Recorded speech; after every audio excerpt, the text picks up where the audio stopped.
The state hospital, nestled in a remote corner of town, had always been a source of local legends. It was known for its long history of treating patients with severe mental illness, but over the years, stories of strange occurrences began to leak from behind its thick stone walls.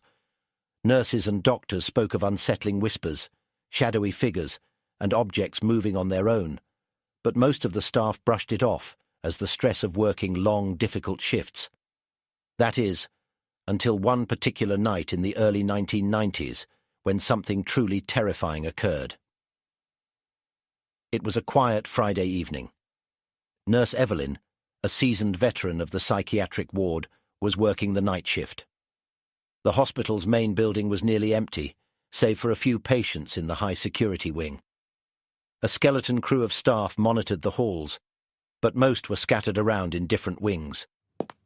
As Evelyn made her rounds, she heard a faint humming sound. Pausing to listen, she frowned and glanced around. It was coming from room 36, a room that had been locked and abandoned for years after a particularly disturbing incident involving a violent patient who had taken his own life. A shiver ran down her spine. She knew no one was supposed to be in that room. It had been sealed off after the tragedy, its door boarded up, and the windows barred. Yet she couldn't deny the sound of humming. Soft, rhythmic, almost childlike. As she approached the door, the humming suddenly stopped. The silence was unsettling, almost too perfect. Evelyn stood there, unsure of whether to retreat or investigate. Just as she decided to leave, a loud bang echoed from inside the room, followed by the distinct sound of something dragging across the floor. Her breath caught in her throat. Was someone in there? She leaned closer to the door, heart racing, listening intently. Then came a faint tapping sound, like knuckles lightly knocking against the wood. Tap, tap, tap. Each knock grew louder, more insistent. With trembling hands, she reached for her keychain and fumbled through the keys, intending to call for backup. But before she could radio security, a soft whisper slipped through the crack in the door, so close it felt as if it were being whispered directly into her ear. "Help me."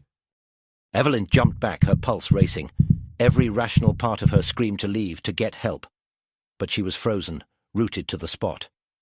She knew the room had been abandoned for years. No one could be in there.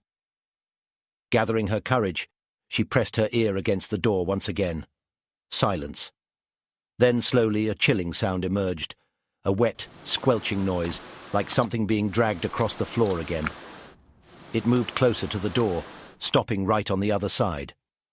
She backed away, and suddenly the door rattled violently, as if something was desperately trying to break through. Startled, Evelyn stumbled backward, her heart pounding in her chest. But as quickly as it began, the rattling stopped. Shaking, she whispered, "Who's there?" The air grew impossibly cold, and the lights flickered once, twice before plunging the hallway into darkness. In the faint emergency glow, she saw something she couldn't explain.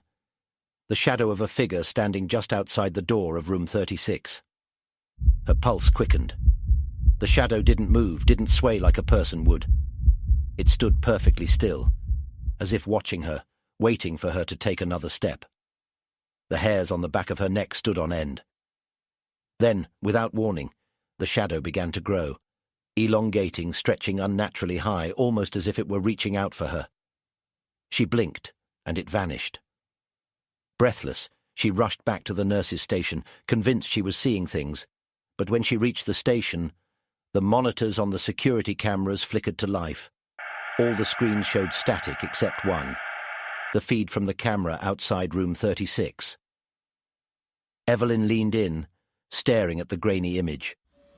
At first it seemed like the hallway was empty, but then out of the corner of the screen something moved.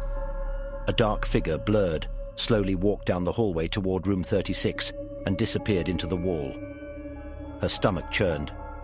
She grabbed the phone to call for security, but just as she lifted the receiver, she noticed something was off. The phone was ice cold. It felt like touching frozen steel. She glanced down at her hand and saw it.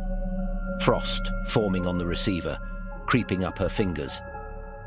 Suddenly, a voice crackled through the phone. Distorted, barely audible, but unmistakable. It was the same whisper she'd heard at the door. He never left. She dropped the phone in horror. Her eyes darted back to the hallway monitor, but this time there was something else. Standing at the end of the hall was the figure, the same shadowy form from before, only now, its eyes glowed an eerie, unnatural white. It started walking toward the camera, slowly, deliberately. Evelyn backed away, feeling the air grow thick with dread. Just as the figure reached the camera, the screen went black. The humming returned, but now it was all around her, filling the room. She could hear faint footsteps coming closer and closer, the sound of something scraping along the walls. She turned, and standing just behind her in the dim light of the hallway was the figure from the camera. Its face was twisted, distorted, the same as the patient who had died in room 36 years ago.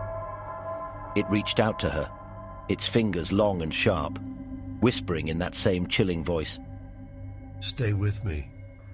Evelyn fled the hospital that night, never to return, but the staff say the strange occurrences never stopped.